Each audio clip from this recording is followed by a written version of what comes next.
Welcome. Call the May 11th regular school board agenda meeting for tonight in session. Roll call. Mrs. Gonzalez. Here. Mr. Watt. Here. Mrs. Cerruti. Here. Mr. Rivas. Here. And Mr. Cabral is here. Item B, public communication, closed session items. Members of the public may address the board on items not on the agenda. Speakers will be allowed 3 minutes unless the time limit is waived by a majority of the board. The board will allow comments by members of the public on an agenda item during consideration of the item. The board may limit the total time for public input on each item to 20 minutes. With board consent, the president may increase or decrease the time allowed for public presentation depending on the topic and the number of persons wishing to be heard. The president may take a poll of speakers for or against a particular issue and may ask that additional persons speak only if they have something new to add. Complaints against specific district employees should be resolved through the district's personal complaint procedure. The right to address the board does not exempt the speaker from any potential liability for defamation. The proceedings of the board are recorded and are a part of the public record. And we have a couple of speakers tonight. Ms. Christy Diaz, you're up first.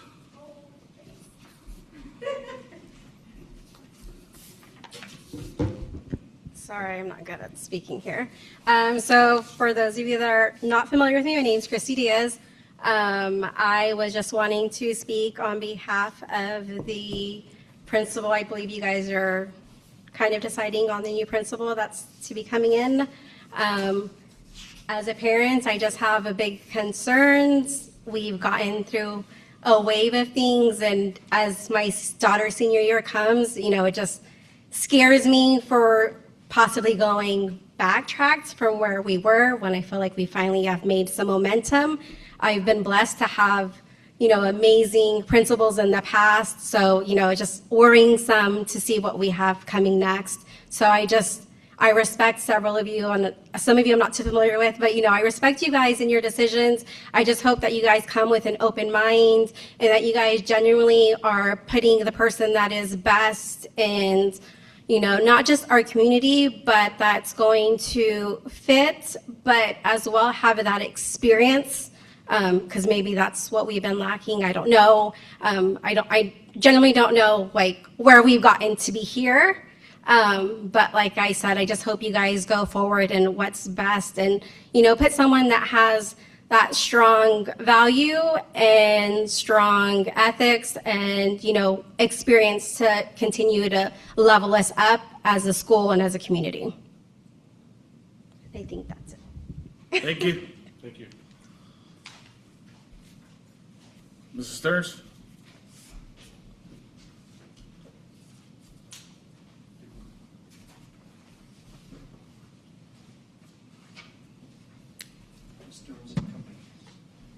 Good evening, board members and Superintendent Pruitt. My name is Renee Stearns, and I've been a ceramics teacher at Orristimba High School for over 20 years.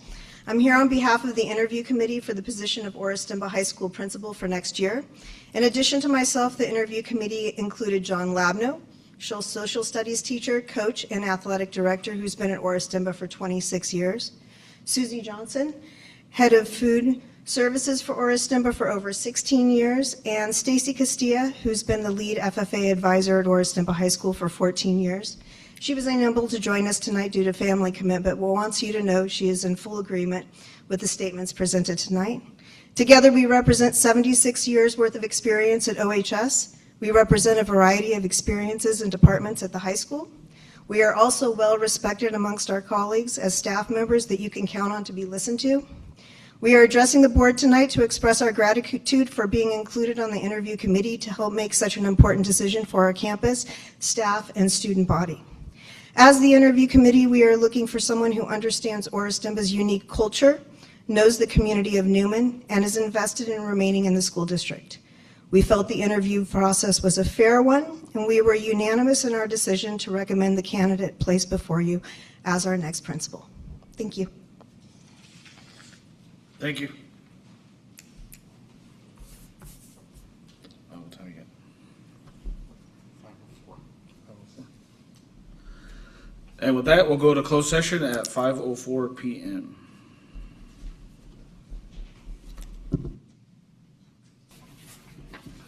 Welcome back to the May 11th regular scheduled board meeting for New Crozan Unified School District. Please stand for the flag salute, led by the Orr-Stemba students.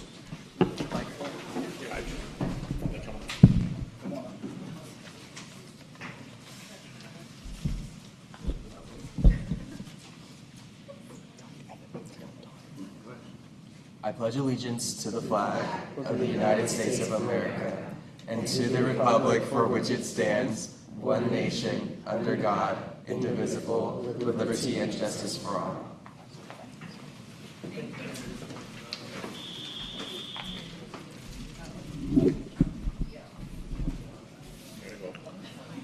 Far away. No, it's security door. Yeah. All right, item number 2, report out of action taken in closed session. The board, by the following vote, approved the appointment of Aaron Souza as the principal of the Orr-Stemba High School for the 26-27 school year. The vote was 3-2. Okay, we'll say who voted what. Mr. Rivas, aye. Mr. Sturdy, aye. Mr. Walk, nay. Mrs. Gonzalez, nay. And myself voted aye. And the reasons for the nay vote was lack of experience at the principal level. Item E, public communication, agenda and non-agenda items. Members of the public may address the board on items not on the agenda. Speakers will be allowed 3 minutes unless the time limit is waived by a majority of the board. The board will allow comments by members of the public on an agenda item during consideration for the item. The board may limit the total time for public input on each item to 20 minutes. With board consent, the president may increase or decrease the time allowed for public presentation depending on the topic and the number of persons wishing to be heard. The president may take a poll of speakers for or against a particular issue and may ask that additional persons speak only if they have something new to add. Complaints against specific district employees should be resolved through the district's personnel complaint procedure, and the right to address the board does not exempt a speaker from any potential liability of defamation. The proceedings of the board are recorded and are part of the public record. First speaker for tonight is Ms. Stearns.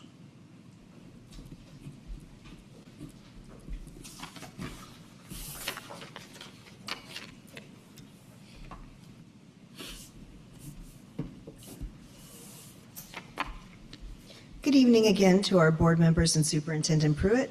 Once again, my name is Renee Stearns, and I've been a ceramics teacher at Orr-Stemba High School for over 20 years. I'm here on behalf of the interview committee for the position of Orr-Stemba High School principal for next year. In addition to myself, the interview committee included John Labno, social studies teacher, coach, and athletic director who has been at Orr-Stemba for 26 years, Susie Johnson, head of food services for Orr-Stemba High School for over 16 years, and Stacy Castilla, who has been the lead FFA advisor at Orr-Stemba High School for 14 years. She was unable to join us tonight due to a family commitment, but wants you to know she is in full agreement with the statements presented tonight. As the interview committee, we were looking for someone who understands Orr-Stemba's unique culture, knows the community of Newman, and is invested in remaining in the school district. We felt the interview process was a fair one, and we were unanimous in our decision to recommend Aaron Souza as our next principal. Although we were aware that Mr. Souza is new to administration, we feel his passion for being a warrior and to stay at Orr-Stemba makes up for his lack of experience. We are confident that he will grow into a reliable leader that can be counted on to do what's best for our current students, as well as preserve the longevity of Orr-Stemba's traditions and help create new traditions. We felt his experience as an alum of Orr-Stemba, a community member, a teacher, a coach, and a father of future warriors were his biggest strengths. We are ready to embrace this leadership change and to get to work together to maintain the Orr-Stemba experience and to be inspired to become increasingly excellent. Go Warriors! Thank you. Ms. Diaz?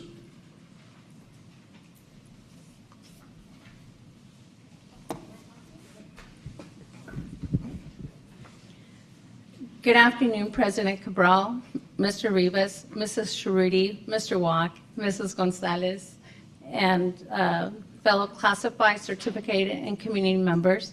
My name is Claudia Diaz, and I come before you once again to advocate for my fellow educators who are still waiting in hopes that somehow a miracle is within reach, and they'll have a job next year.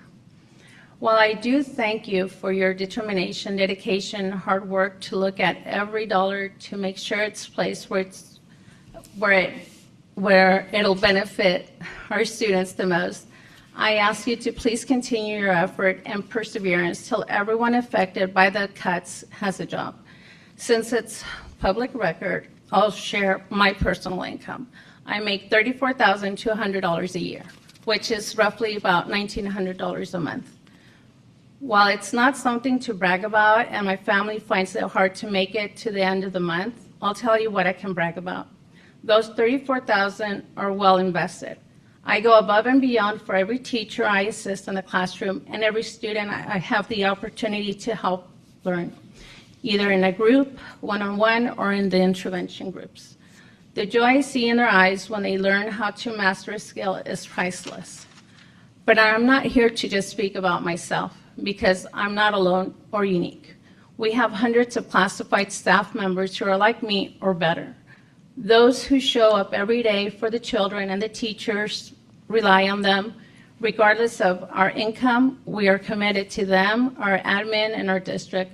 So I urge you that if there's an opportunity to save other jobs, to invest every dollar wisely, where it's going to make the most impact and you'll get a higher return. Having successful students ready for the next chapter in their life, whether it's the next grade in elementary or the last at Oristimba, this is a perfect example of how a little goes a long way.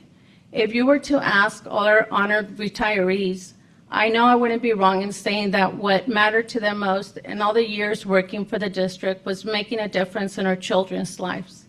I myself have lost track of how many hundreds of children I've had the privilege to be a part of in their education in one way or another, and I'm sure our honored retirees have them in the thousands. That's why I humbly ask, again, to put as much money into our classified certificate and our counselors. In this world that has too much technology and it's too accessible to our children, we all need each other more than ever if we want to have a brighter future for them and us. Thank you for hearing me out again. Thank you.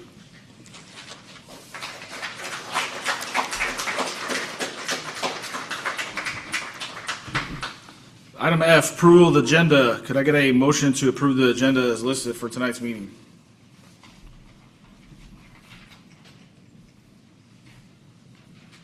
I'll make a motion. I'll second.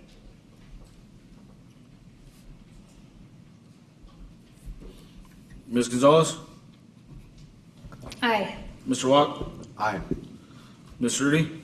Aye. Ms. Rivas? Aye. And Ms. Corollas, aye. Item number G, information discussion items. Our student board member report. This is our last one, right? Mm-hmm. All right, the microphone is yours. Hello, everybody. Thank you all for coming. This is such a bittersweet moment, but this is my final report. So for this month, we have been dialing down and getting ready to wrap up this school year. So starting off with sports, tennis made semifinals, and softball girls made it to playoffs, so congrats to all of them. As for our track team, they will be competing at sections both Wednesday and Friday, so go out there and support them if you can.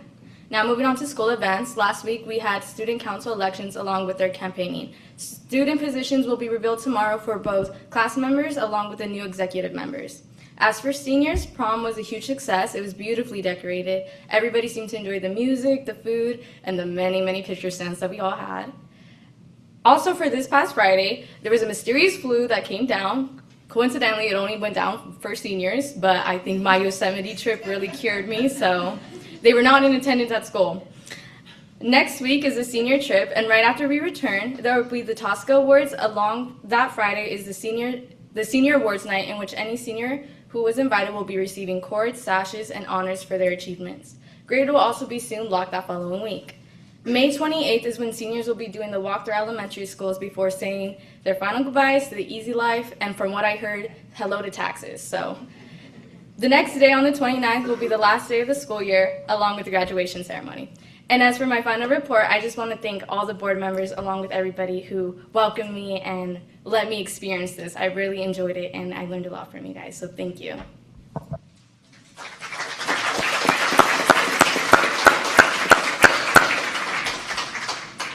Well, the last year, we appreciate you being up here with us. Appreciate all the dedication and every time that you put into the high school and all the activities and all of our monthly reports of all the different things you covered.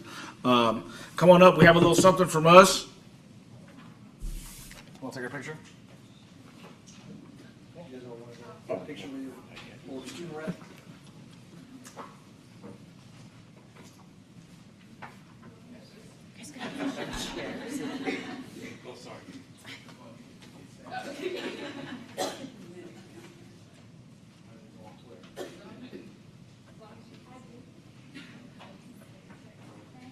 Look, we haven't put the Bitcoin in here yet, but I promise Nancy's going to do it in a couple days.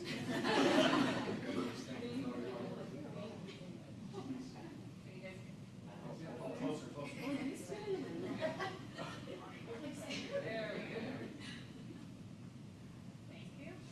You got to work on a good replacement. Don't worry, the next one will be just as exciting. Okay.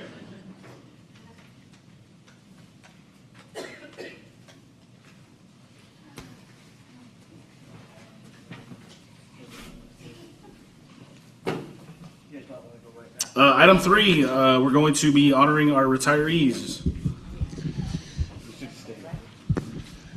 Good evening, President Cabral, Superintendent Pruitt, and members of the board, and guests with us tonight. It gives me great honor to recognize our retiring employees. They represent 189 years of service to Newman-Crows Landing Unified School District, so that's amazing. We want to thank each of them for their service and recognize their contribution. Each individual supervisor and our principal will come up to the mic and say a few words in recognition for each employee. Then they will receive their clock as an appreciation from our district of their service and time here. And family, take pictures and so on and so forth. Okay, so we're going to start. Nancy Caton, I believe Mrs. Suffolco will announce, or, no, I'm sorry. I'm reminded when she worked for me at Orastimba High School, so I'm still thinking in that mind. So Ms. Esquivas will be up here. Nancy has 34 years of service to Newman-Crows Landing Unified School District.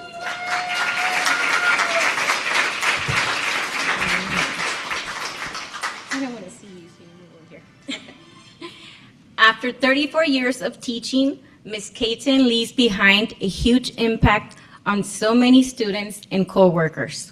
Her hard work, caring attitude, and dedication will truly be missed. We wish you lots of happiness and relaxation in your retirement. But if you ever get tired of relaxing, we'd love to see you back at Bonita, whether as a sub or our mystery reader. Can you please help me give Nancy a big round of applause to honor her many wonderful years of dedication to our district? Thank you.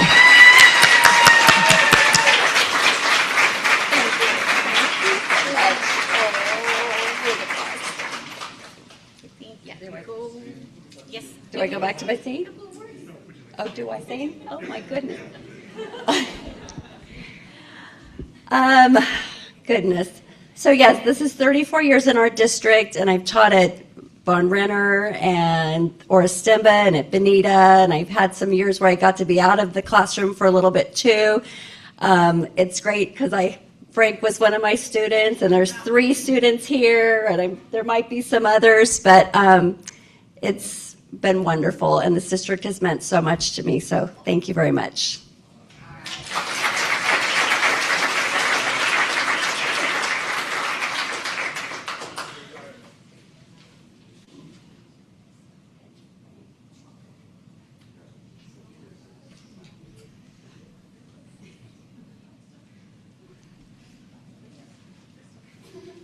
Congratulations, Nancy, Mrs. Caton.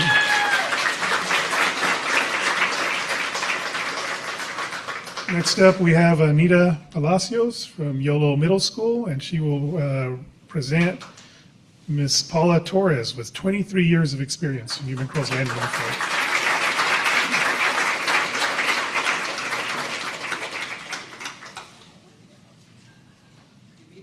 I will be nice. We have a history. Okay, this is not going to be easy. When you think about the people who shape a school, you think about the educators who leave a lasting impression, not only on students, but also on the adults they work beside. Paula Torres is one of those people. Her ability to build relationships, support students, and bring a whole school together has made her an unforgettable part of Yolo Middle School. And for me, her impact is also deeply personal. Throughout her years in education, Paula has built something incredibly special, relationships. Anyone who knows her knows that her ability to connect with students is truly one of her greatest gifts.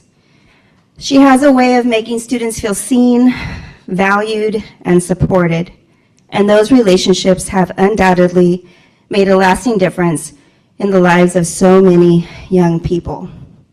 If you know Paula, you also know that she's known for her incredible organizational skills. Let's be honest, there are some people who just have a gift for keeping everything together, and Paula has always been one of those people. Whether it was planning, organizing, or making sure the details were just right, you could always count on her to show you the color-coded version. And of course, anyone who knows Paula also knows two very important things: her love for the color purple and her loyalty to the Dallas Cowboys. No matter the season, you could always count on seeing a little purple and hearing support for her team. But for me, this recognition is also deeply personal. I will forever be grateful to Paula because she gave me my very first teaching job as a teacher. Yes, you heard that right. She was my principal. Looking back, that speaks volumes about her reach as an educator. Her impact is not only found in the students she taught, but also in the educators she has helped shape, mentor, and believe in. I stand here today as someone whose own journey was influenced by her belief and her support. That is the true legacy of an educator. It is not only measured by the students whose lives are changed, but also by the people inspired along the way. And Paula leaves behind a legacy of relationships, care, influence, and mentorship. While we will truly miss Paula at YOLO, we know her retirement is well-deserved. So on behalf of all the YOLO staff, thank you, Paula, for everything you have done, for the lives you have touched, and for believing in so many of us, including myself, along the way. We wish you a retirement filled with joy, relaxation, plenty of purple, and hopefully a winning season for the Dallas Cowboys. Please join me in a round of applause for the incredible Paula Torres.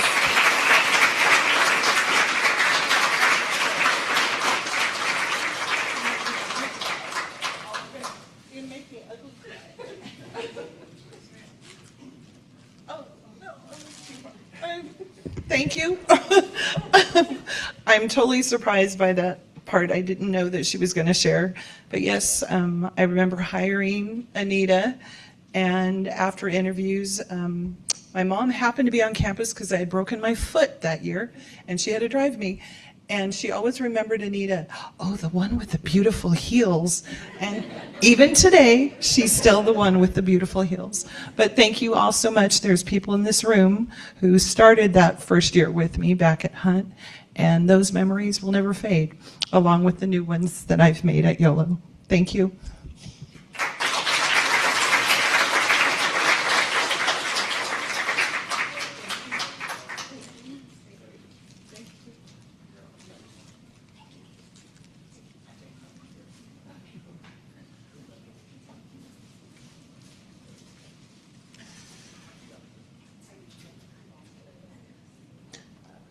Okay, up next to present Donna Weaver is Rosie Arteaga.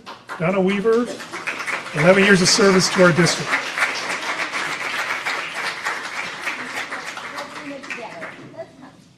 Miss Poppy, you're her right hand. Let's go. It's a team effort. Okay, I'm not gonna cry. I'm very emotional with these things. What an honor it is to celebrate Ms. Donna today. Ms. Weaver has been an exceptional TK teacher. And when I say exceptional, I mean Those kids are on target, seated, doing what they're doing, and they're just 4 years old. When I say magic, I mean magic. I've told Ms. Donna Weaver over and over, she's irreplaceable. And I know that her time is up. But I know that she's going to make the best of it because she has big plans, you guys. And I hope and wish nothing but the best. Best of luck, Ms. Weaver. We all love you at Hunt. Don't we all love her at Hunt?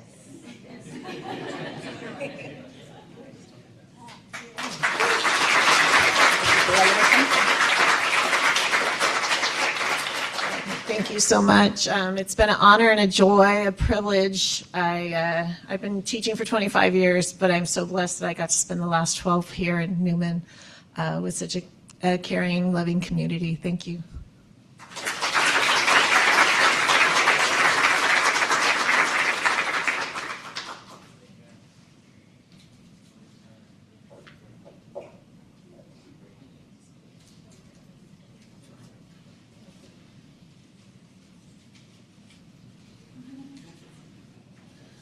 Our next retiree with 38 years of service to our district, Jose Leon. I believe Matt Vargas will present.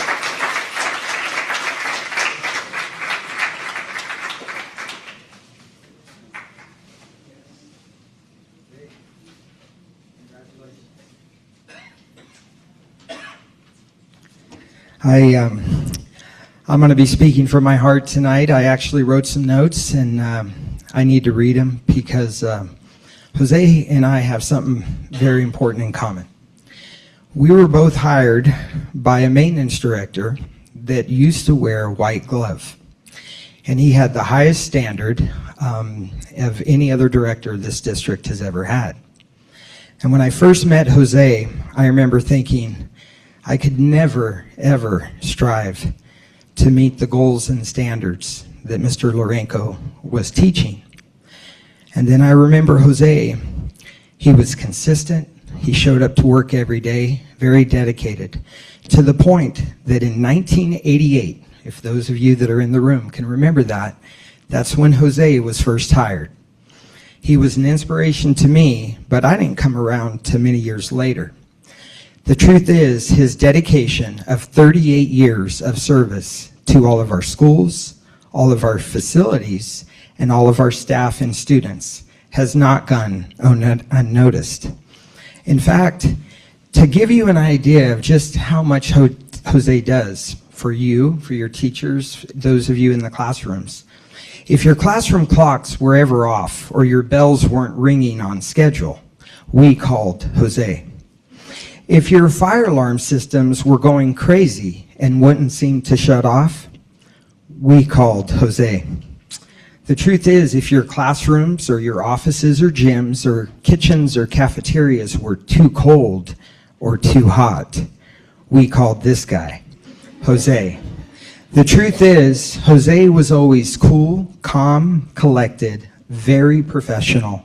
And I've learned so much from you, Jose. I want to thank you for the inspiration and the dedication that you've shown, not just me, but everyone in our maintenance department.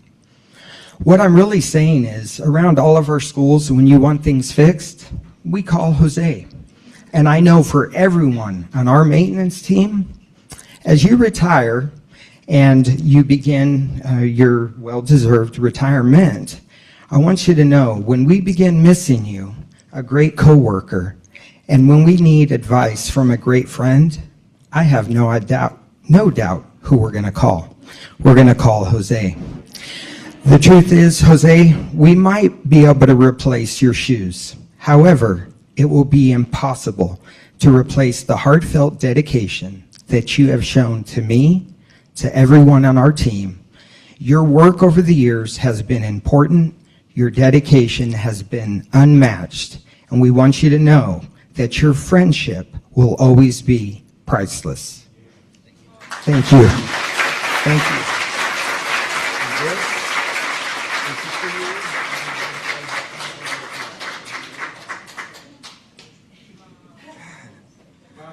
How can I beat that? Thank you. Thank you, Matt. I'm not only retiring, I went through all the schools, Bonita, YOLO, Oristimba, MJC, you know. Basically, it's been my life. It's the only job that I ever had, and I am honored that I got to spend it with a lot of these people that are here and all the students. Some students come up to me and say, hey, you used to work at the high school, or you work at the high school. And I just can't remember because it's, 38 years? Could be somebody who was in kindergarten, or I don't know. So yeah, but thank you very much, everybody.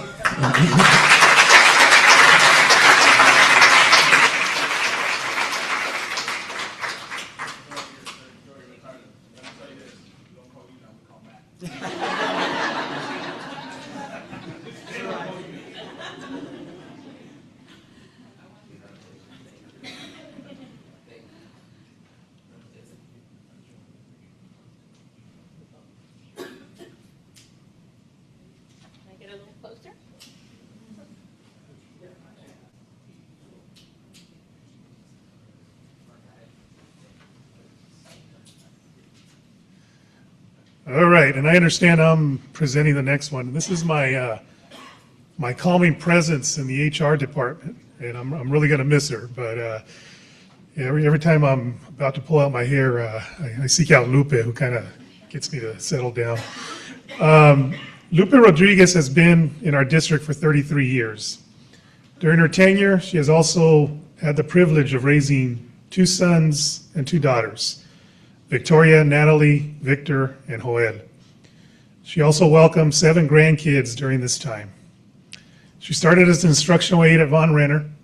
After serving in this role, she then became a site coordinator in our after-school program. She then helped open Barrington Elementary School, serving as the attendance clerk during their opening. In 2012, this is what we kind of thought about today, she became the district office receptionist and later was promoted to her current role as human resource technician. During her tenure, she received the School Bell Award in 2007. In retirement, Lupe tells me she's going to be caring for her parents and grandchildren. She also states she's going to spend more time on projects she's been kind of waiting on, such as gardening. And she also told me that she'd like to do some traveling besides her trips to Mexico. So somewhere besides Mexico is what she told me. So Lupe, we're going to miss you. I thank you for all your years of service to our district, and thank you for my 3 years that I've been here and the great support that you provided me and helped me move along as I was in this role. So thank you. We're going to miss you.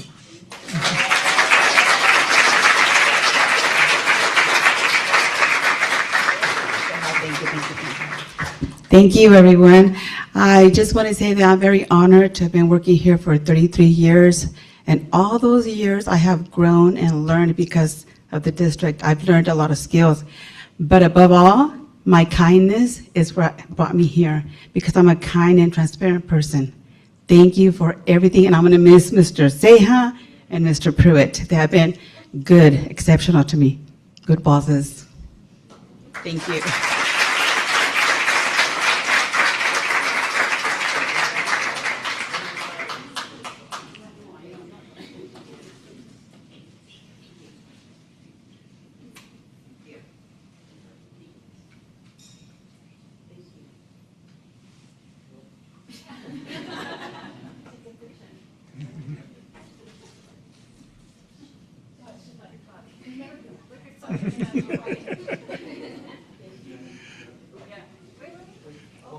One more.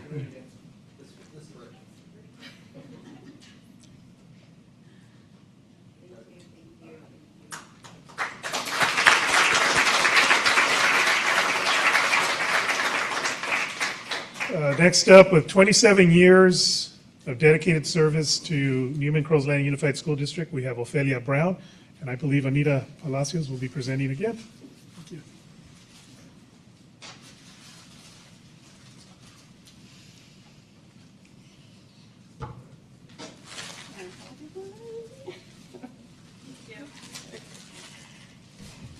I'm the lucky one. I have 2 lucky retirees.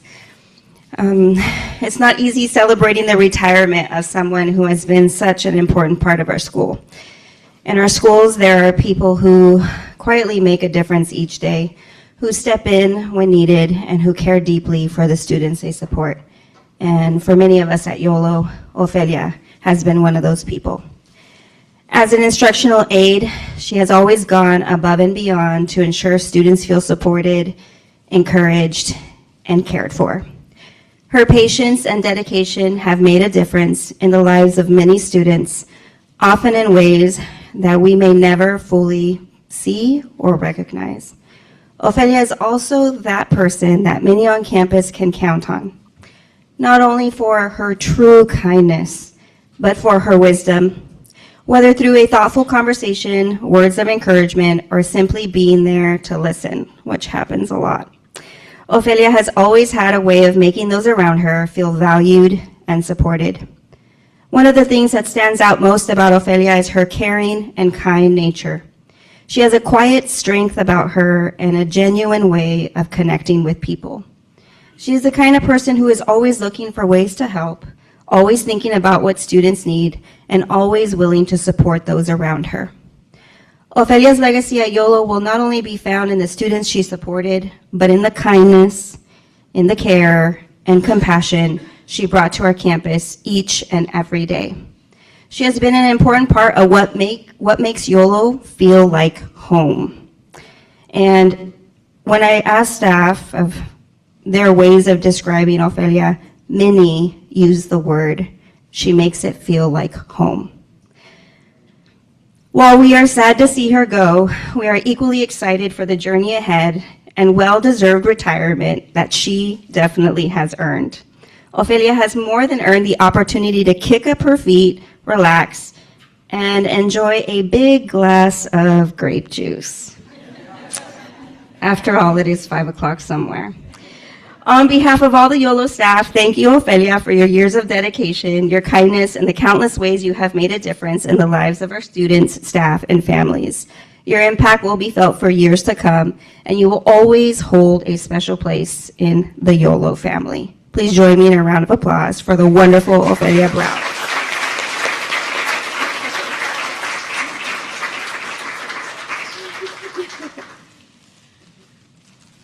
Thank you, everyone. This was, I was not expecting to hear all that. But I told myself many years ago I was not going to work at a middle school, and I've been here 23 years. I started elementary at Von Renner, and then I ended up at YOLO Middle School for 23 years. It's definitely family. I'm going to miss everything. I appreciate it. Thank you very much.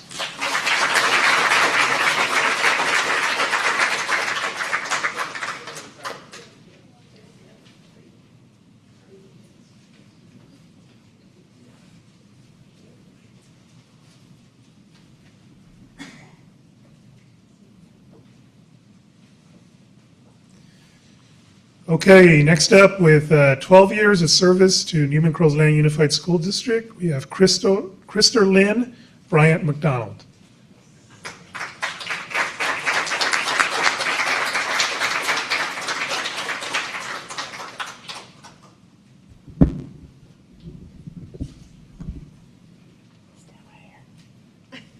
Next to me. Okay. Mrs. McDonald has been so much more than an instructional aide. She has been a constant source of compassion, patience, and support for our students and staff. Whether it was during class, passing periods, or even lunchtime, she was always willing to step in and help any student who needed her. She's been a strong advocate for students and a bridge between our special education and general education teams, helping create a stronger collaboration and understanding for the benefit of kids. Her knowledge, nurturing spirit, and genuine care have made a lasting impact on countless students and staff members alike. And while we certainly miss her support and dedication, we also will miss the little things that made her so special, like her random humming that somehow brought comfort to those around her. Ms. McDonald has helped create a safe, caring, and supportive environment for so many warriors, and her impact on our school community will not be forgotten. On behalf of Orriston High School, Thank you, Mrs. McDonald, for your years of service, your generous heart, and the difference you've made in the lives of our students and our staff. So you'll truly be missed.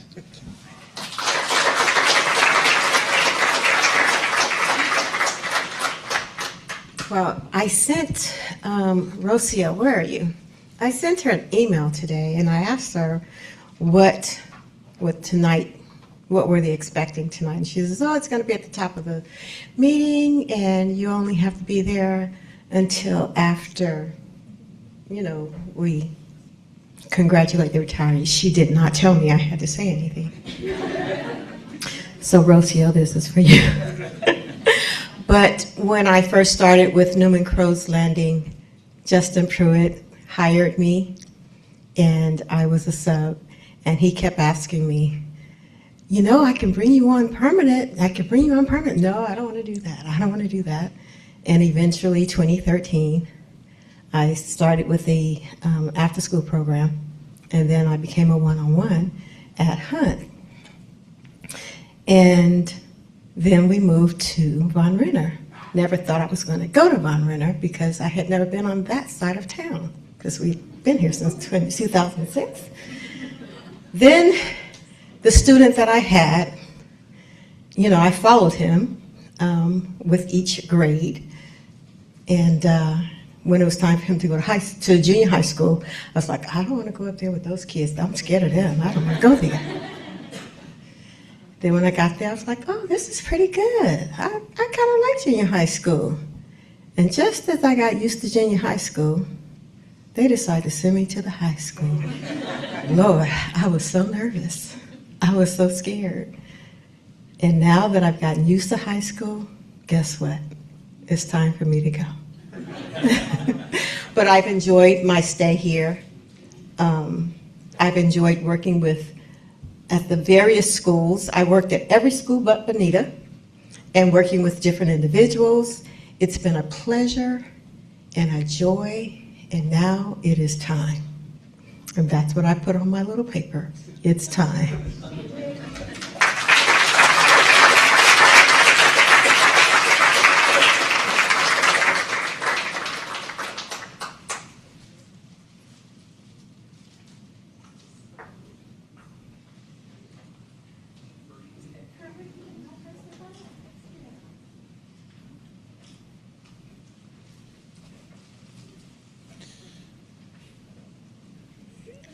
And with 11 years of service, I'd like Danny Cope to come up and present Brenda Spiller from Von Renner Elementary School.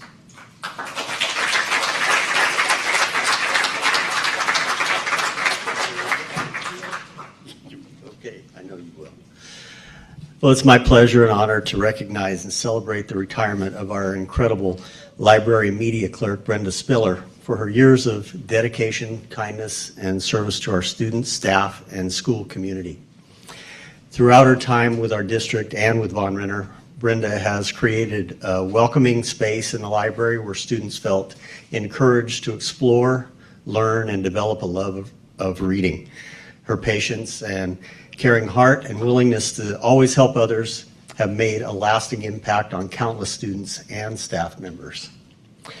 Whether she was helping students find the perfect book, supporting teachers, organizing Chromebooks, or simply greeting everyone with a warm smile, Brenda consistently went above and beyond to make our library and our school a better place. We will miss her dedication and positive presence at Von Renner. And on behalf of our students, staff, families, and our district, I want to thank Brenda for her years of commitment and service. We wish her a great retirement filled with happiness, relaxation, new adventures, and many wonderful memories. Congratulations, Brenda, and thank you for everything you've done for our school community.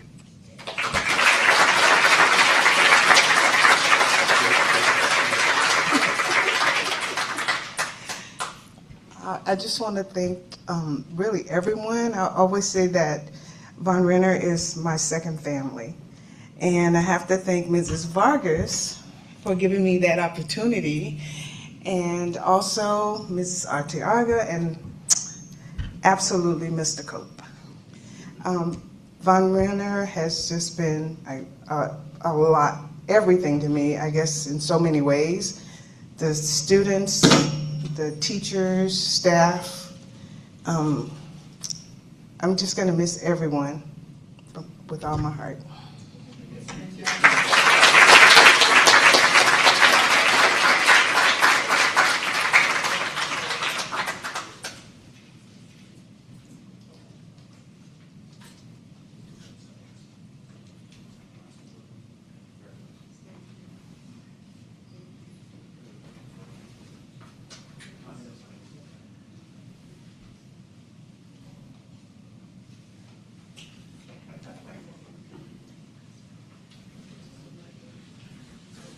Let's give a round of applause once again to all our retirees.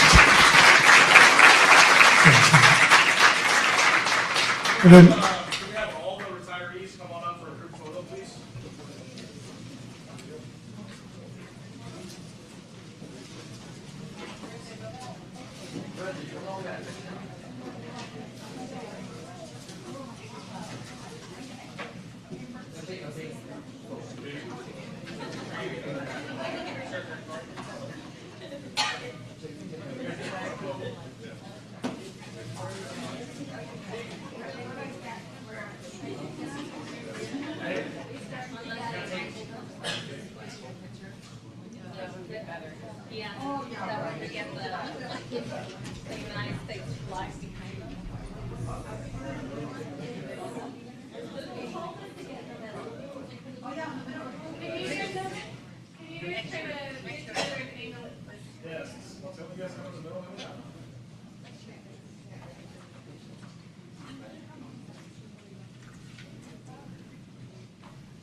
Nice seeing you.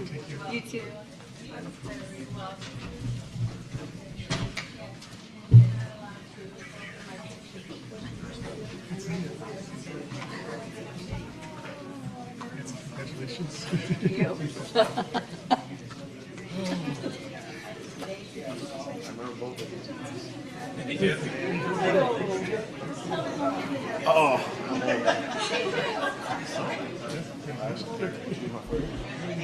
Was telling Vicky, you went to series 1A, right? And then you were oh, right, yeah, right, yeah. I don't know if you remember that. All right. I was reading and I met the Vicky. That's when I met him. All right. She goes, I go, well, that was the first time I met him. Right, yeah, all right. Have a good night. You too.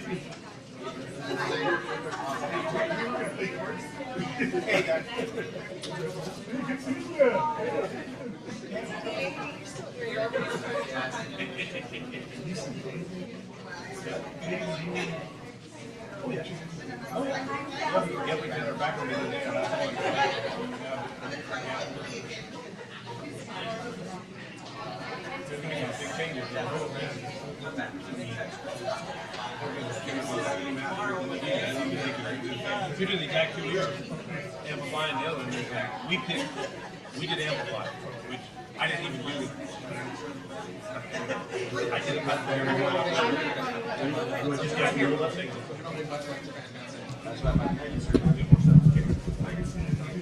You guys are all tall. Not all of you. Spiel first. Okay, we have item number 4, Orriston High School Learning Objectives. Ms. Suffolk, go ahead. I told the kids they lost half their audience, so they won't be as nervous.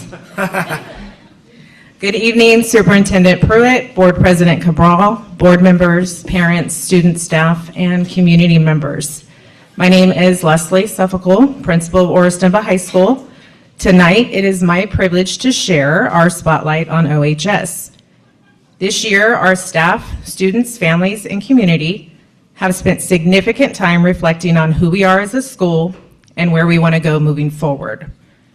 Through collaboration and stakeholder input, We renewed both our mission and vision statements to better reflect the values, goals, and aspirations we have for our students and the school community. As part of that work, we also renewed our student learning outcomes to reflect the skills and characteristics we hope every warrior develops during their time at OHS. Tonight, members of our leadership and student council programs, along with Coach K, will share our new mission, vision, and the brave student learning outcomes that will help guide the future of Orristemba High School. At this time, well, I'll just hand it off, not invite you up here, to Coach K and our student leaders to come forward and share their presentation. Thank you, and go Warriors. Good evening, everybody. My name is Mr. K, and I am in charge of both our student council as well as our leadership class. Today we put together a presentation for you about our student learning objectives to be presented by both myself and some of our Orristemba students, so I'll have them introduce themselves first. Hi, I'm Evan Gutierrez, and I'm the current executive president of student council at Orristemba. Hi, I'm Arlie Diaz, also known as Maze. I'm the executive treasurer for student council. Hello, my name is Mikey Moore. I am the current freshman vice president of the Orristemba Student Council. Good afternoon. My name is Kimberly Hurtado, and I'm currently serving as a junior class vice president. So the first thing that you're going to see here on our presentation today is both our mission and vision statement. So before I go into exactly what it kind of entails up there, the mission statement itself is kind of our plan, like our, not where we want to go, but how we're going to get there. And the vision statement itself is where we want to be as a school, what we want our students' outcomes to exactly reflect. So the mission statement is at Orristemba High School, we strive to create a safe, inclusive community that establishes a foundation for academic success and future growth while empowering students to discover their passions. So again, that is the process that we hope to take over the upcoming years as a school and a community. Then the vision statement. OHS Warriors will be healthy, resilient problem solvers who are productive members of society, prepared to succeed with purpose, confidence, and integrity. That is where we want to get to. That is the outcome that we want our students to reflect by the time they leave our campus. What you will see next is our student learning outcomes. So in the past, we have had a acronym that has kind of followed and been used at our campus over the last few years, and that was TRIBE. And TRIBE you could see displayed in a lot of different posters around campus, and it was just kind of talked about as something that all students strived for, and each letter represented something. But with the new acts that are coming forward, TRIBE is not necessarily one of the terms that we're allowed to be using. So we found this opportunity as we came forward with the rewriting of our student learning objectives to tie in a new acronym and directly connect it with these outcomes. So what we were able to do kind of as a community of teachers and students is to develop the idea of OHS Warriors are brave. And brave would stand for bold communicators, responsible collaborators, analytical thinkers, visionary learners, and engaged citizens who demonstrate the skills necessary for academic success, personal growth, and meaningful contributions to their community. We hope to use this slow statement along with the acronym BRAVE to create visual aids for our students around campus, to actually teach this within our campus, and then to monitor these things, measure them throughout the course of the year in different areas so that we can actually not just say that we are doing these things, but show how we are doing these things across campus. So now I'm going to have some of our students come up and detail you just a little bit on each of the 5 letters within.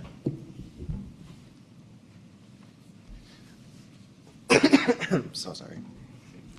Bold communicators emphasizes that students will express ideas clearly and confidently in speaking and writing, engage in respectful academic discussions, and advocate for themselves and others. Orristemba currently offers clubs such as student council and leadership, which I partake in. They're responsible mainly for the school spirit activities that occur on campus, such as dress-up days, student sections, and rallies. I've had the opportunity, being in leadership, to organize rallies and even MC at them. So it's given me the opportunity to speak in front of other people. A lot of public speaking skills are kind of trained being in these clubs. And there are also classes at Oristimba that foster expressing ideas clearly and confidently in speaking and writing, such as economics. In the first half of the semester, we had a project. It was a food court project where we had to dress business casual and present a business plan in front of our entire class. And it gave us just the opportunity to improve our professionalism in front of everyone. And then I remember my junior year in AP US History, we were forced to have Socratic seminars where we were given a specific historic event. We had them like sprinkled out throughout the entire year. We had historical events, and then she would assign us aside to debate in a circle in front of everyone. It was like 4 of us. But it gave us the opportunity to express our ideas in a professional manner and in a civil manner. We also have opportunities, which is actually a graduation requirement, senior interviews. It basically just gives students a firsthand and like an example of how a job interview might go in the future. So that's that.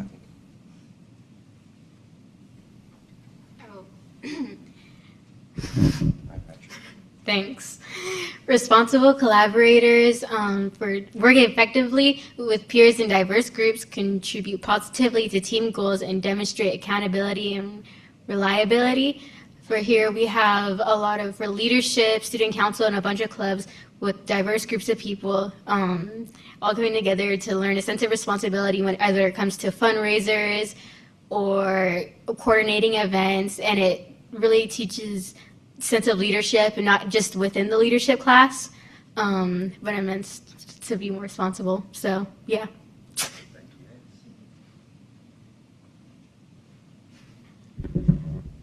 The next acronym is A, and it stands for Analytical Thinkers, which is applying critical thinking and problem-solving skills, analyzing information and evaluating evidence, and making informed and reasoned decisions. The courses at Oristimba that fit into this category are things like our rigorous honors and AP courses, along with robotics and computer programs with Mr. Loom, Mr. Reeves, and Mr. Zaldana, and also ag and ag mechanics pathways, which teach entrepreneurship and, of course, analytic thinking with Mr. McGuire, Ms. Castilla, and Ms. Pritchard.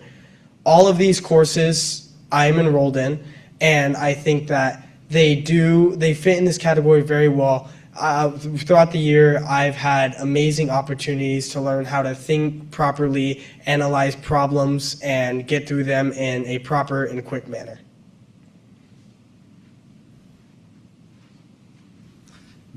V stands for Visionary Learners. It emphasizes that students will be able to set goals and monitor personal progress, take ownership of learning and growth, and explore college and career pathways. Every year, Oristimba has its annual Career Expo, and it allows students to get a glimpse into different career pathways and talk to people of different occupational landscapes. And it allows students to kind of have an idea of what they want to do after graduation. We also have a lot of help from our learning directors, who do a good job at not only making sure that we are on track for graduation, but make sure that we are taken accountable for our own goals after graduation, and basically aiding us in achieving those goals that we have for ourselves. For the last one, we have engaged citizenship. We participate actively in both the school and community, demonstrating integrity, empathy, and respect contribute to a positive and inclusive environment. With this, our school requires students to complete a 40-hour minimum of community service hours, and our school offers a lot of different opportunities. We have like our community, we work a lot with the community as well, where we help out with the Fall Festival. We're able to communicate and collaborate with others as well. Also within the FFA, where we're able to collaborate with other students at different conferences and events. And yeah. So the main thing that I really want to take and be able to present to you guys today is the fact that all of these different things do not just fall in one area, right? They can be done within the classroom, they can be done in clubs, they can be done in community service projects. They kind of span a wide range. And I know we've just put it out to all of our teachers and staff to make sure that we are figuring out ways in which all of these different letters within this acronym are kind of covered within different departments, within different subjects, within different clubs, and other organizations and activities that Oriston puts forth. So that's going to be kind of our progress and plan moving forward to hopefully continue on with our mission in order to reach our vision. So thank you guys very much. We appreciate your time today. Thank you.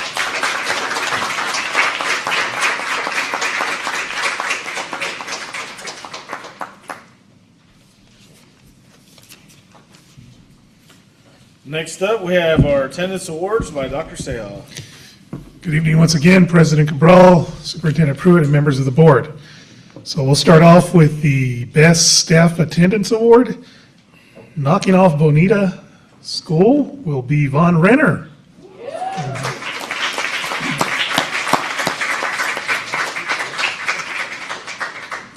And Mr. Cope, you can stay up here. Okay. Most improved attendance for the month of April also goes to Von Renner.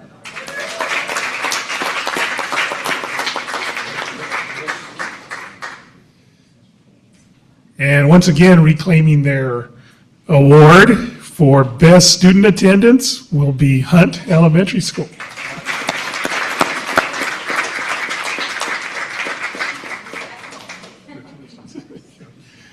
Thank you. Congratulations. Thank you.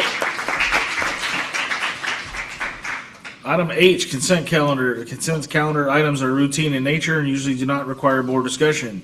Individual items may be removed by board members and presented for discussion and separate action. The consent calendar will be adopted by a roll call vote. Could I get a motion to approve the consent calendar as listed? I make a motion. I'll second. Thank you, Ms. Rudy. Thank you, Ms. Rivas. Ms. Gonzalez? Aye. Mr. Watt? Aye. Mrs. Rudy? Aye. Mr. Rivas? Aye. And Mr. Corral votes aye. Action items, item A, I, public hearing for instructional materials adoption, mathematics TK through 12. Ms. Vargas. No, she's going to do it right now.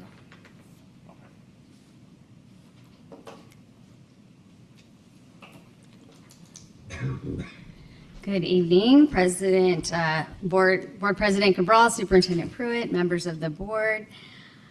Tonight, I'd like to talk about our new math adoption for our math curriculum. So pretty much an overview. For 2 years now, we've had a year-long inclusive evaluation process. So last school year, we went through when we studied as a team. We had grade level reps for every grade level, and we went to the county and we were learning all about the new framework. Like what's new, it's not just new curriculum, the framework and how we teach math had shifted. And so we spent a year learning about the process. So then this year we went to evaluate curriculum, and we knew what to look for in the curriculum that would have reflected the framework. And so that little, I don't even know what that is, that little web, I guess that's what it is, the learning web. So each grade level has these like learning outcomes to show that all of the mathematical concepts are sort of intertwined now. The NGSS in science has cross-cutting concepts, and the math now is following a similar thing. So one of the focuses was on equity and instructional quality. So just wanted to kind of the backstory there of like, it's been a 2-year work in progress as we started to look at this math framework. So one of the earlier things that we did as a team was we created a math vision, like what did we want for students in Newman. And so I'm not going to read it to you, but there's the math vision for our students that as a team we came up with. And, just like we've been through the mission and vision process as a district, it also was the same thing with the math. And it was like each word mattered and we paid a lot of attention to what was important to us. Right here it says the priorities, and we wanted to kind of call out what some district priorities were as we were looking.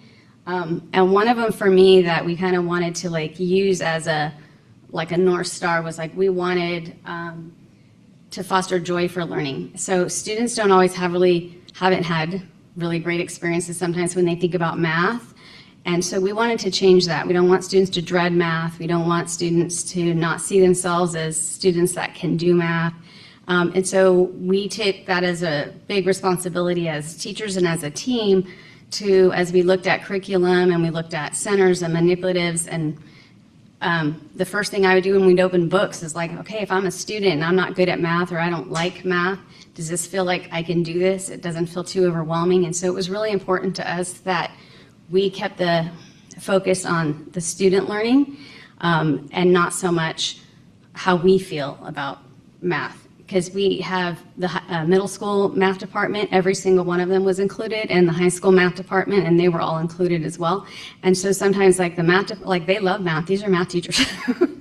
And so we wanted to make sure that the students also felt like these concepts were connected to real world scenarios, that they could see themselves as a student that that they're valued as part of their math journey, and however that leads them into their future careers. So the committee composition, we had kindergarten through 12th grade teacher representatives, 12 elementary, there was 2 per grade level, 8 from YOLO, 5 from Oristemba, 2 special ed, and we had site and district administrators. We also had dual language immersion teachers there, so they were able to evaluate the Spanish materials to make sure the integrity of the language was correct. So we had a big team. That was our final meeting. You can see around the table. So each teacher that went to pilot, they also had a partner, because I didn't just want a first grade teacher to be alone. I wanted to make sure they had a partner so they could collaborate and talk about things that they liked and didn't like. We spent time in Modesto looking at all the state adopted materials. There was about 60 that were on the state adopted list. I pared it down to 4. The team evaluated the 4, and then what was decided was kindergarten through 8th grade was only going to want to pilot 1, and Oristemba wanted to pilot 2. So that's a process that each grade span was able to determine for themselves, looking through them carefully. So here's the pilot process. So TK8, like I said, 2 from every grade level were selected and piloted amplified Desmos. And they did it for about a month, a classroom pilot. We collected feedback informally, formally, through a Google form, but also, like you can see, I'm not reading the charts, but there were charts and discussions, and the whole team was around here making these decisions. I would also pop into classrooms and I'd ask the teachers how they felt, but I also asked, one teacher told me, I really like it, but the kids don't. And I'm like, that's great feedback for me. We wanted to hear those types of things. I wanted to hear how students felt. It was different because they had workbooks and textbooks, and kids aren't used to doing a lot online, so they didn't love necessarily this workbook, and that also presented more accountability, right, than when you have to turn in a paper. So we had a whole informal and formal process to collect feedback. The high school, they piloted Amplify and California Reveal. So they had 2 comparative classroom pilots. They did Amplify for about a month and California Reveal for a month. I received teacher input, I received student input. A couple of the teachers gave their student surveys, so we got student surveys on their input, which is super valuable, especially at the high school level. And then we had a consensus day, and this process was facilitated by me and our team here at NCLUSD, but also with Stanislaus County Office of Education. And so we had a lot of discussion, and that's where these charts here came, where they're by grade span. So K2, they would say their strengths and weaknesses, and then they kind of came up with their recommendations. So this was every single one of them saying adopt because it meets our priorities. 3rd through 5th said adopt, and we liked it the best out of the curriculum. 6th grade really liked it. It says we like Amplify because it meets our vision statement. 7th and 8th grade didn't like it so much. And that put me at a little pause. So they didn't like it, but I'm listening to these teachers. This is what they do every single day, right? So I'm like, tell me more. I need to know some more. 9 through 12, since they had 2, they liked Reveal a lot more. They thought that Reveal lent itself better to different teaching styles, and they also said the students liked it more. And that, once again, and then with Amplify, they said, we could live with Amplify, but we would prefer not to. So I didn't have any personal agenda in swaying, these teachers and collecting this data. But it did leave us with this space for 7th and 8th grade, right? And, I'm sitting there with Ms. Palacios with her 7th and 8th grade teachers, just her and I and the 7th and 8th grade teachers. And, my mind's kind of like, what's easy for me is to say what we're going to do. What's best for the process and best for students and best for our long-term outcomes is to allow for a month to get them to pilot Reveal. They're going to visit on the 14th. They're going to go visit Amplify at Ross Middle School because they've been using it a couple years. So they're going to get to see it, and maybe they'll see something that they didn't see when they piloted it. And they met with the high school, tell us more about Reveal. And I was able to get Reveal sent to them. They already have it in their hands. So 7th and 8th grade is going to spend the rest of the year using Reveal. And I asked that they'll present their recommendation for the June board meeting. And I just thought that even though that's odd to say K6 and then 9-12, that 7th and 8th is really critical before we send kids off to the high school, right? And in my mind, I can see it being clean if they decide to go with Amplify where it's K8. A lot of districts in our county are doing that.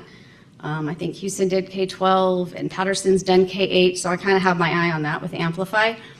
But I'm also wanting to listen to the teachers and knowing that if they get some vertical alignment with the high school, that might be really positive as they head to the high school to be using the same curriculum as the high school. I don't know what that outcome's going to be. That's going to be a meeting once they're finished piloting, and I'm going to listen to the teachers and sort of support that. So those 6th grades at YOLO, curriculum is often written for K6, like Turlock is K6. And so it's not really, 6th grade loved it, and I didn't want to take it from them. So the K6 recommendation is to go with Amplify, Desmos, and the 9-12 recommendation is to go with California Reveal. Those are the 5-year costs, and the cost includes curriculum, consumables, digital licenses, manipulative center kits, professional development. I was able to get the reps already pencil in dates in end of May, early August, so that way we make sure teachers get materials and everything ahead of time. That's the 5-year cost. If you wanted to see fewer years or more years, we can always look at that as well. So the recommendations is that TK6 adopts Amplify Desmos Math, 9-12 adopts California Reveal Math, and 7-8, they're going to do Reveal right now in process. The final recommendation will come in June, and that board recommendation will be forthcoming. I did receive the quotes. Amplify Desmos is, I think, $140,000, and California Reveal is $110,000. So that's what we're looking at in adding those classes. One final thing about the online presence or screen time. Everything is offered digitally and in textbooks, workbooks, everything is both. So that, a lot of that is teacher discretion on how they want to do that, but we are paying attention to LA Unified, which they've limited. They're limiting screen time for students. They're banning it pretty much K2, and then after that, there's limits on it. So we also have our eyes on that to know that we want to make sure that if any of those things come our way, or as we want to limit it and we want students to have both and not just be on the computer all day, that they will have plenty of print that they can either print or use the workbook or textbooks. So any questions? How many teachers total participated in the pilot? 27. 27. And the majority of the math teachers were included in the pilot? Yeah, so every math teacher at YOLO and or STEMBA participated in the pilot, because there's just not that many of them, and I need all their voices. Mm-hmm. Mm-hmm. And then the 5-year and the amount, is that like a typical time frame, and the amount of money is 5 years? Yeah, a lot of times we'll do 8 years, 8 or 10. So we can, I just know we're trying to be a little like fiscally responsible and not sure what future outlooks. And I felt like 5-year felt a little safer than 8 in terms of how much money, because we have to buy it up front, pay it up front. And also we've been in adoptions before where we had an 8-year or 10-year curriculum, and like say 3 years in, everyone hates it. And then I'm like, sorry, everyone, we're stuck for 10 years now. So I want to make sure that like 5-year feels like we've given the program enough chance to evaluate it properly, and we'll get a better deal than doing like 2 years. So we get a price break, but there are options. And just to build on that, we do have one-time funds that can support portions of it. Not entirely the curriculum, because that is a base program, so we should be able to support that with unrestricted funds, or we're expected to be. But the professional development, specifically for targeted students, we may be able to use a bit of the one-time funds that will remain after this year. So Heather and I have been having these conversations back and forth to see if we can alleviate some of the costs to the unrestricted side. Any other questions for Ms. Vargas? Yeah, one last question. So if I'm hearing you correctly, we will see a reduction in screen time with this new curriculum. I'll say we could see a reduction in screen time. Okay. I don't monitor how the teachers are teaching. You know, they have all the tools in front of them. So they're going to have textbooks, workbooks, digital access. But I think it's on all teachers' radars right now to think about that and evaluate the impact on students in terms of their, the little ones, probably not much at all. I know in the K2 pilot, they really weren't on online much at all. As you move up, there is the like negotiating right between like Canvas. You know, a lot of assignments are posted, but they all have workbooks and textbooks. Okay. So I think they're going to really try to do a hybrid of both as we kick off the implementation. Thank you. I also want to just say thank you to Heather and your team. You guys have done a tremendous job making sure that everybody was heard. Thank you. Here's a question. Yeah.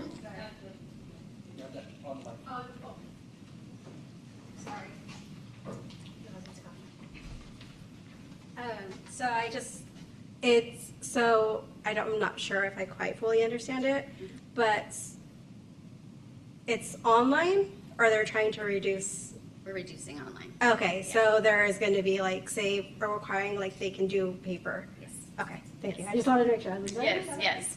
Yep. I can actually speak from the perspective of a parent, because my daughter was involved in the 30-day pilot at YOLO, and she actually brought home the workbook, and it was actually nice to see kind of some, I call it some old school math, and where you didn't have to understand the story behind the math, where you can just do the math. And so that the skills came out and the student was able to do that, and parents were actually able to support the learning that the student's doing at home by seeing the worksheet and what they had in the workbook. Yes, our former math, did look hard to understand, difficult, what's happening, what is the math? Not just our district, many districts across California, and it is really nice and refreshing to see math look like regular math again, and like Mr. Pruitt said, doesn't feel too overwhelming. A parent can almost pick it up and help. So I think our success of our math in the future will be better. Yeah, teachers seem pretty happy about it. Thank you, Ms. Vargas.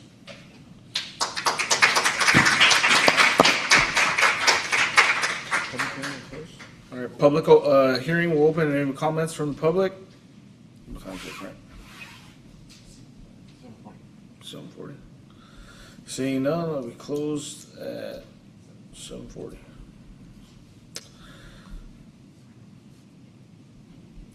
All right, item number 2, approval of the instructional materials adoption, mathematics TK to 6th grade and 9 through 12. Could I get a motion for item number 2?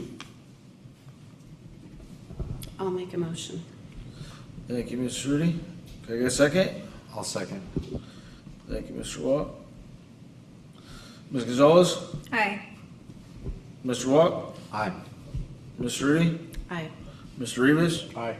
And Mr. Crowell votes aye. Item number 3, approve change order for Orriston High School track project, remove an additional 8 inches of dirt and place an additional 8 inches of AB for 12 inches total. Mr. Vargas, would you like to speak on that? Yes. Good evening, Board President Cabral, Superintendent Pruitt, members of our school board and community. I'd like to talk a little bit about dirt. So it might get a little dusty for you folks in the audience, but I promise you this is actually a very important subject. So if you take a look at what we did a few years back in the Orriston High School parking lot, we have what's called a standard construction application of 2/4. And what that means is 2 inches of asphalt over 4 inches of base rock. And on most roads, that's what you have. The difference between what we did a few years back over in the parking lot versus Warrior Stadium is that in Warrior Stadium, with the help of the Cerruti family, we brought in truckloads and truckloads of dirt, not just for the field and for the track, which was at a low elevation, but we raised the berm with that soil. The soil is clay. It's primarily clay. And it was trucked in. It was a great opportunity to get the dirt.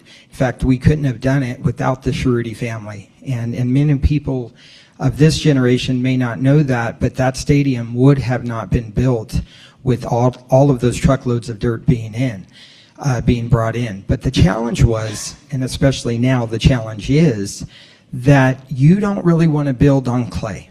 And the reason is clay soil is very expansive. Expansive means that when it's wet, it tends to actually expand.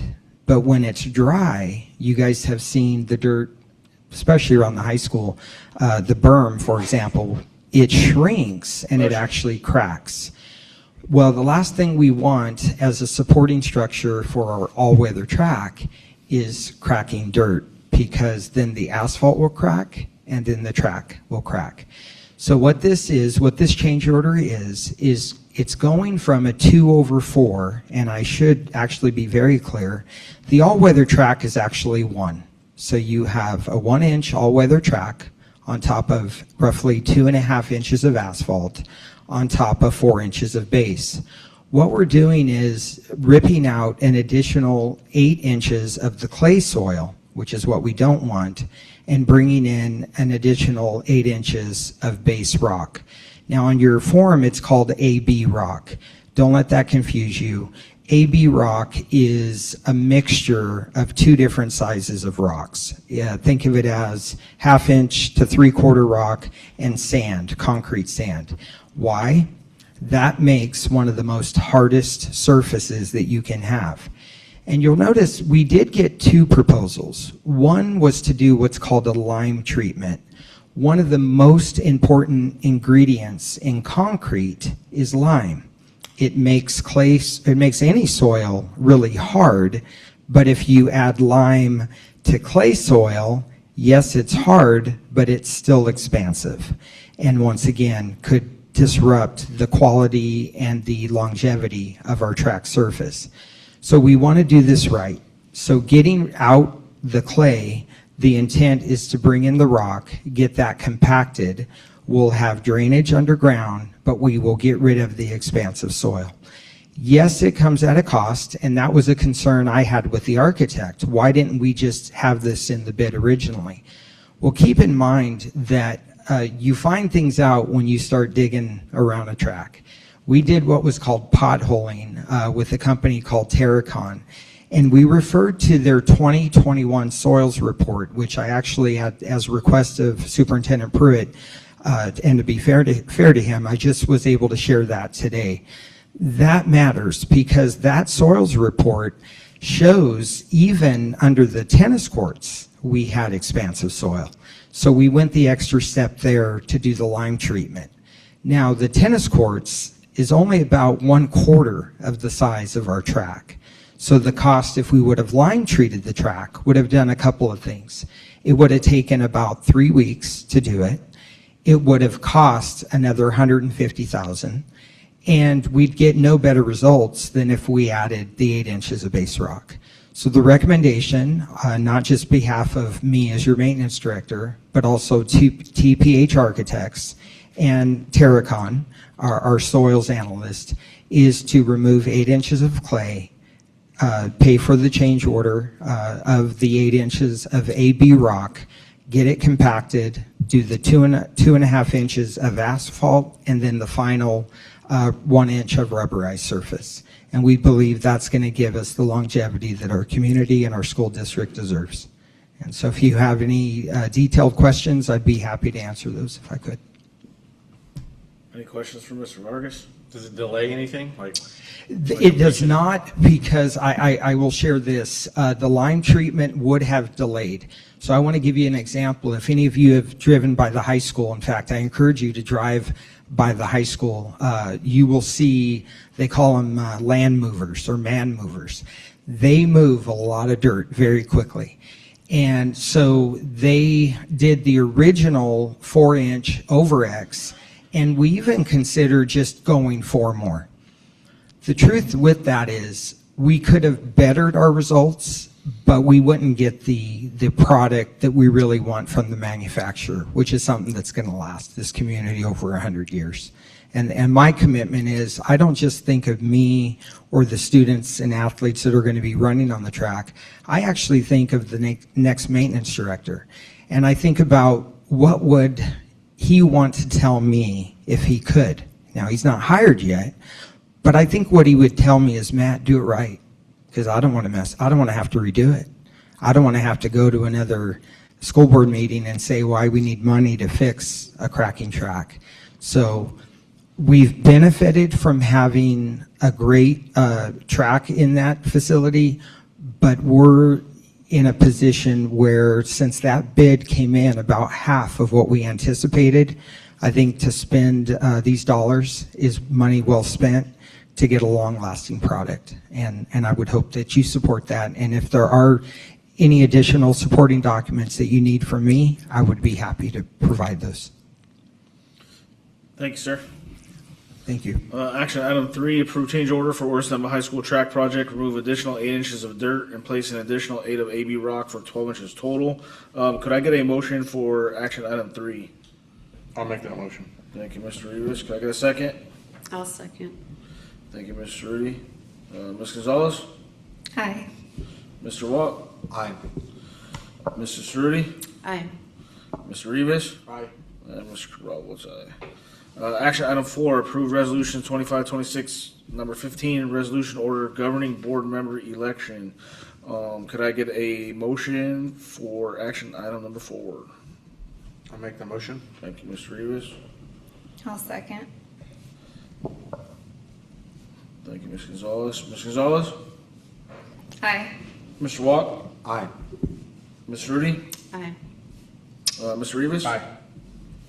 And Mr. Cabral votes aye. Action item 5, approve independent educational evaluation contract with Psych to Grow. Can I get a Mr. Pruitt, you want some talk about that? Yeah, I think we had a similar one last week. This is just an independent contract for a student to get evaluated, but I believe there was a small typo which we have corrected since. All right, can I get a motion for action item 5? I'll make a motion. Thank you, Mr. Rivas. Can I get a second? I'll second. Thank you, Ms. Gonzalez. Ms. Gonzalez? Aye. Mr. Watt? Aye. Ms. Rudy? Aye. Mr. Rivas? Aye. And Mr. Corral votes aye. Action item 6, approve Sodexo contract extension. That's me. This is the Sodexo contract extension for 26-27. It is the fourth and last extension of our existing contract with Sodexo. We'll be going through the RFP process next year. And as far as cost differential between this year and next year, it actually is one of the few things that is coming in well below the 3% average that we're seeing right now.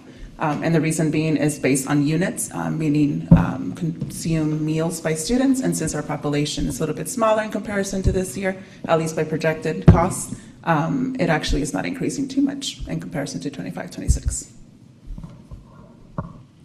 Thank you, ma'am. Can I get a motion to extend the Sodexo contract? I make a motion. Thank you, Ms. Rudy. And a second? I'll second. Thank you, Mr. Rivas. Ms. Gonzalez? Aye. Mr. Watt? Aye. Mrs. Rudy? Aye. Mr. Rivas? Aye. And Mr. Corral votes aye. Action item 7, approve electric car charger replacement 6 sites, TPX project 2616. Mr. Vargas? Once again, good evening. As you recall, the previous board meeting, I spoke a little bit about the EV chargers and why the upgrade, that it's time. Our existing infrastructure is in place. However, the current turbo dock chargers are basically non-existent. We can't purchase them again. We're in a position where we can, with the cost in front of you, with the architectural fees for drawings, we could actually go out to a formal bid.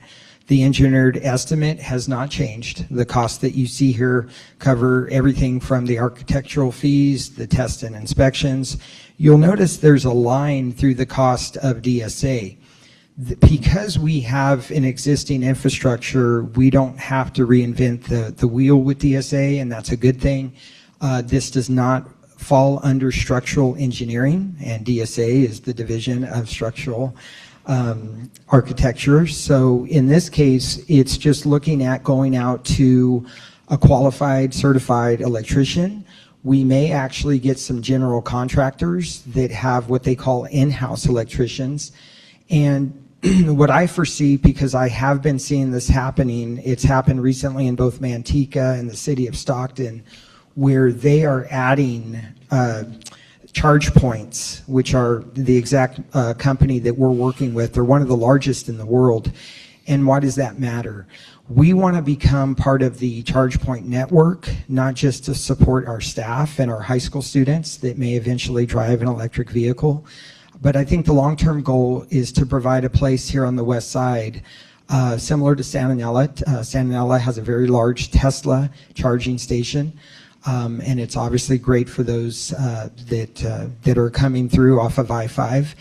For Newman, really the school district is the only place people can charge. And one of the things I spoke to you about last month is back in 17 when they were installed, it came at a very small cost to the district. We're in a much different time now, and many more people are driving electric vehicles, so we want to continue to support them, but we just need them to pay their fair share. ChargePoint allows us to contract with them once they're installed, and for a small maintenance fee monthly or annually, they'll help support the infrastructure to keep it functioning, operational, and then the district, and I'll work with Mr. Pruitt, and we may even want to form a committee, and to discuss the parameters of what we want to offer and when. Nobody says we have to offer overnight charging, and that's why we're in the process of adding those timers now. So we have a little more control of when people are using those charging network. However, we want the ability to make sure that those who are bringing their electric vehicle are paying for the charge that they're getting, so that it doesn't impact our budget regarding electricity, which is one of our highest costs in our schools, and it's why we went solar in 2017. So we don't want to continue the bleeding. We want to support, and if you have questions, this would be one. I will say this. We would just begin the process, if this is approved, to go out to a formal bid. This would be considered a capital project. We would get multiple bids on this. A lot of electricians love this kind of work because our infrastructure is there already. But we keep in mind we'd be adding the two schools that we don't currently have in the network, Hunt Elementary and Bonita. And I think if we're going to do this, we should include all of our school sites. And that's why those have been added to the cost proposal. Once we get the bid, maybe in a couple of months, maybe a month, I'd like to bring that back to you for you to review, answer any questions you have, and then you still have a determination if you want to award the bid or give me direction at some point to make other changes to our existing system. So I'll yield to any questions if you have. Where would they go at, Hunt? Hunt, we did something that actually fell us right into compliance with the state. So any new construction in public areas, public parks, cities, schools are now required for every 25 stalls, regular parking stalls, you have to have not only a handicap stall, but you have to have at least one EV charging. Now, that not only applies to a regular stall, but it means you have to have a charger for an American disability. So what that means is we minimum have to put 2. So, and that's what we're doing at Bonita. At Bonita, it's a very small staff parking lot. I'm sorry, Ms. Esquivas. I wish we could give you a bigger parking lot, but what we have there is the ability to do 2. At Hunt, we did that infrastructure when we built the Hunt restrooms, those new staff/student restrooms. So the good news is the infrastructure has already been installed. It's partially because it would have been required anyway sooner or later. We did it then, and that's why the cost for Hunt is actually very cost effective. Bonita wouldn't add a lot to the cost, and then it gives us uniformity across our district. And if there's any other requests, let me know. We would still have time before we go out to that formal bid, because I'm not a maintenance director that likes to bring you change orders. I really don't.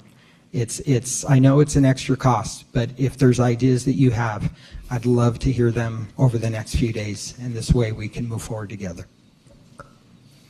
Thank you, Mr. Vargas. Has the district applied for any grant or rebate programs related to the project? We did when we installed solar. So when we did the solar, and recently, the most recent example of that is we did an on-bill financing with PG&E. And it wasn't so much a grant, it was actually where there was no cost up front to our district. Many of the staff in the room and administrators in the room didn't even notice how quickly we went from old fluorescent lighting, which was 42 watts per bulb, to a 12 to 14 watt per bulb. So we've cut by about 33 to 50% our energy use by doing that. So going back to the chargers, it's not so much that we're gonna save money or get money back from a grant. ChargePoint does have some programs that they are currently offering right now, which is called replace and upgrade, basically with them. And they help cover some of the license fees, because keep in mind, once we go to ChargePoint, we're proprietary to ChargePoint. So they also have a vested interest to offer us incentives to go with them. And right now, I haven't found any other companies. For example, Tesla hasn't knocked on our door. And I'm actually not surprised. They know they wouldn't make a whole lot of money at a high school parking lot. So they're at places like off of I-5 in Santa Anela at the kitchen, the Mission at the kitchen, or the kitchen at the Mission. And so, but as far as direct grants from the state, no. There was, as you recall, a few years ago, a green incentive grant where, as a homeowner, if you went out and bought an electric vehicle, you got a tax rebate. That has gone away. It's not even available anymore because so many people took advantage of it. The state didn't have any money to continue it. So, Have we had any conversations with the city about whether that's something that they're ever looking at in their planning, Mr. Pruitt, or? It's okay. What was that? I said, have we had any conversations with the city of Newman to see if that's something at all that they're looking at in their planning? I had not. Okay. No, I haven't heard of any talk of the city putting in charge of And I would just share this, if the city, for example, were to expand one of their existing parking lots at a public facility, they would be required at minimum to do the two. The one for the handicap stall, the one for the regular stall. I think the advantage the district has and why it's a little more effective for us to move forward is that we already have the base infrastructure. If we didn't have that, these costs that you're seeing would be tripled, because the most expensive cost is the underground, the cabling, the labor to trench and so forth. But because we have that, the conduit, the pathways are there, it's really upgrading the chargers and then going with a service plan and then allowing the users to pay for what they use. So I hope that helps. And when the cities that you mentioned were kind of the bigger cities that are starting to offer it, like the Stocktons. Yes, sir. I believe Ripon was on it. Yeah, as well. Ripon did one with actually one of our local electricians here in our community, Valley 29. And I took the time and I kind of looked out. I actually stopped by to talk to them to get more information. And I got a number that I believe I can share open to the public because it's actually a well-known figure. Adding a charger to an existing system will run about $10,000. That's everything from the install to the actual, they call it a dual charge point charger. Why does that cost matter? Well, if you're doing 30 chargers, your estimate is about $300,000, and that's about what we're looking at here. And that's once again adding the additional chargers that we currently don't have at Bonita and Hunt. And so that will give our community and our staff and our students more areas to be able to plug and play. I know forget the name, it's San Joaquin Valley. Yeah, Air District. Pollution Control District. Yes, sir. Do they offer? I can answer that. So 2012 and 2017, those years matter. Every 5 years, we're allowed to apply for a low emissions or electric vehicle grant. So in 2012, I was able to apply and I got 3 electric Ranger carts for our custodial staff. Von Renner, YOLO, and the high school. And I should clarify, it was YOLO, the high school, and our grounds department. In 2017, the window opened up again and I applied. It was $100,000 and I was able to get 5 $20,000 Zero NOx EV carts. Zero NOx has since gone out of business, unfortunately, and they are not doing any work on their lithium-ion chargers, which are just beginning to fail. What does that mean? Of the 5 carts, 2 are down. We can no longer charge them, and nobody will work on them. As far as any charging grants from the district, I have looked into that. I have not seen any available right now. But once again, those windows, they open up in cycles. Sometimes it's 3 years. For the golf carts, the electric golf carts, it's been every 5 years. And it would be great if the opportunity existed where we could do that. I can't guarantee that the savings would be a whole lot waiting for that versus going out to bid now before this gets even more competitive. And I think in our state right now, if I could just share this, with gas prices now nearing $6 a gallon, electric vehicles are beginning to sound much more enticing again. So. All right. Can I get a motion for action item 7, approve electric car charger replacement, TPH project 2616? I'll make a motion. Thank you, Mr. Rivas. Can I get a second? I'll second. Thank you, Mrs. Cerruti. Ms. Gonzalez? No, not at this time, until additional research, discussion, and potential grant opportunities and project necessity can be discussed. Okay, Mr. Watt? No, it's pretty much same as Ms. Gonzalez. Thank you. Ms. Cerruti? Aye. Mr. Rivas? Aye. And Mr. Cabral votes aye. Action item 8, approve variable term waiver request for speech and language pathologist services for Bibianda Redondo. Mr. Seha? Yes, so Bibiana was hired as a speech language pathologist for the 26-27 school year. She completes her schooling on August 14th, which is right after we start the school year. So in order to have her be able to serve our students, we need to have this variable term waiver request in place until her credential is approved, which usually is about a month to 2 after all her schooling is complete. So. Thank you, sir. Can I get a motion for action item 8, please? I'll make that motion. Thank you, Mr. Rivas. Can I get a second? I'll second. Thank you, Ms. Gonzalez. Ms. Gonzalez? Aye. Mr. Walk? Aye. Mrs. Rudy? Aye. Mr. Rivas? Aye. And Mr. Cabral votes aye. Action item 9, approve resolution number 2526, number 13, terminating services of classified employees for lack of work and or lack of funds. Can I get a motion on action item number 9?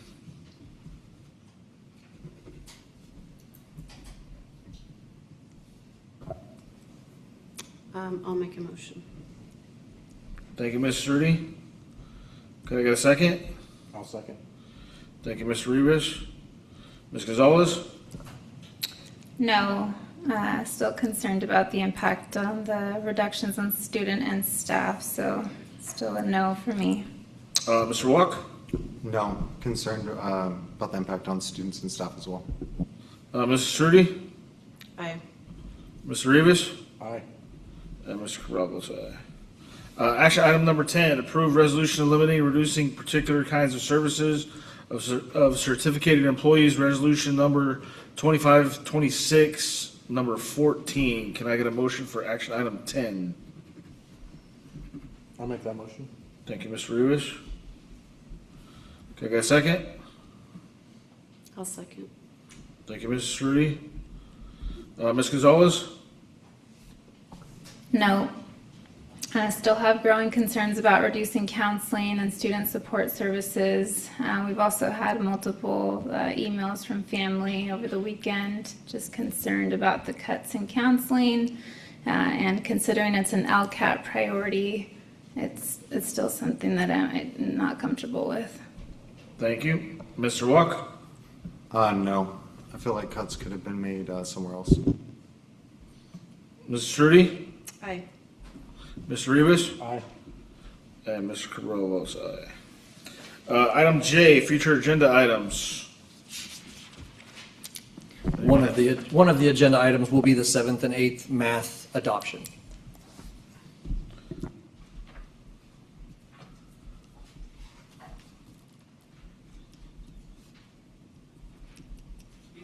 Anything else? Anyone? All right.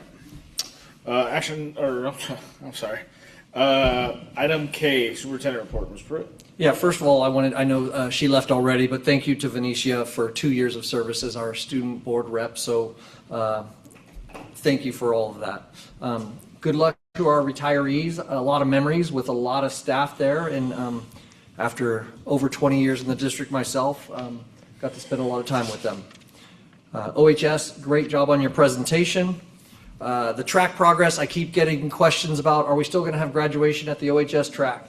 Absolutely we are. It just the track will look a little brown because of the dirt, not red. But there will be ability for students, staff, and parents to get onto the field. And then after the field, there'll be one place of access and exit onto the grass for the ceremony. So, and Matt is working on getting the lights on the visitor side set because they might have got yanked by some tearing up of dirt. So getting that reconnected.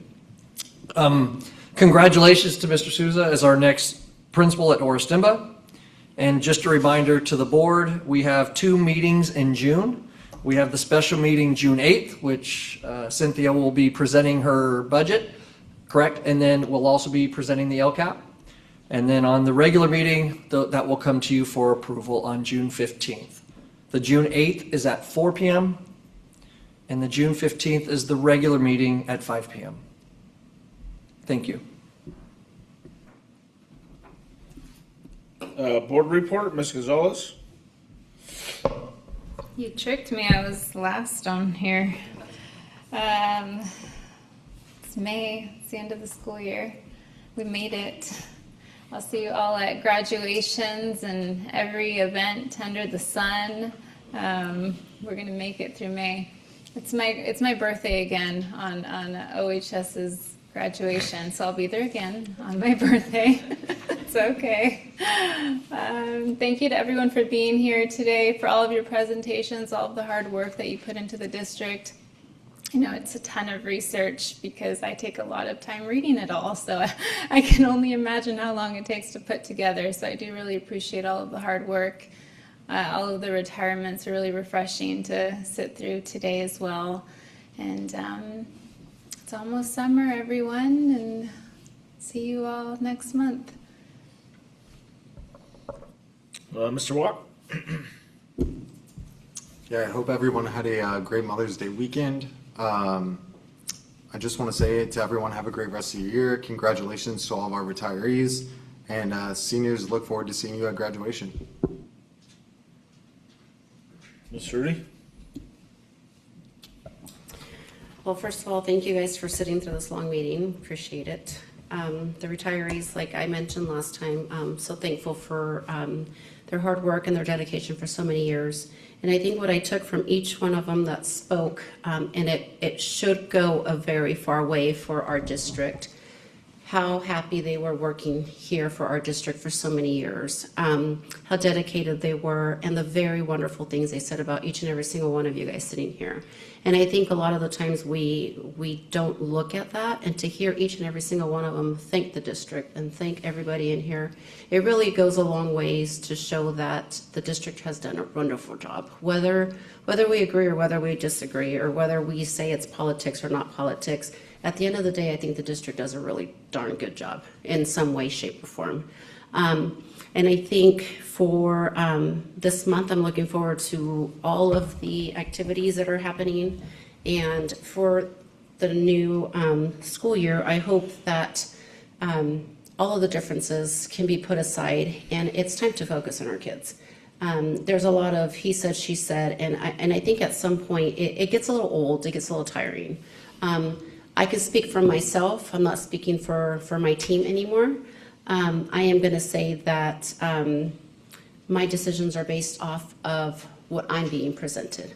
I am making my decisions based off of the students. I'm not making it based off of you, or you. I hope that my decisions that I make can benefit some way, somehow. But when I'm being presented information and I'm looking up and I'm asking questions, a lot of it has to do with what I'm being shown. I don't expect anybody to understand, but I feel comfortable with the decisions that I'm making. And Matt, thank you so much for acknowledging my father-in-law. I can tell you he was very proud of that, and he always rubbed it in our face. And for me to hear you talk about the track about doing it right, for those of you that knew my father-in-law, he was that one person that said it needs to get done right now. Whether it was done right or whether it was done wrong, it had to be right now. And I can tell you, my dear husband right now is spending a lot of money going through and rearranging dirt, asphalt, concrete, because it was never done right, because my father-in-law wanted now. So I get this, I get it. So I agree with doing it right. And Mr. Souza, congratulations. Like I said, it's a very, very hard decision.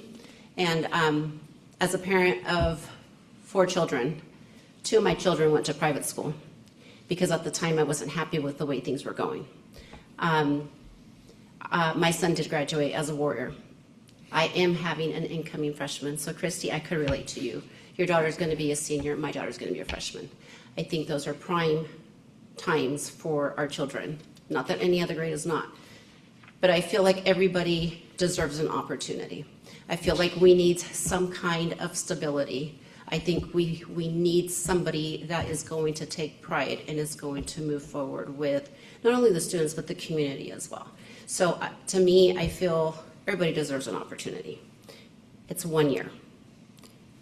If it doesn't work out, then we find someone else. But like I said, we can't disclose a lot of information, but I know that things were followed and things were worked on and things were seen through. And I hope that everybody can just acknowledge the fact that we're all humans and we all deserve the opportunity. And I feel like if things don't work out, there's another open door for somebody else, whether it's in this district or another district.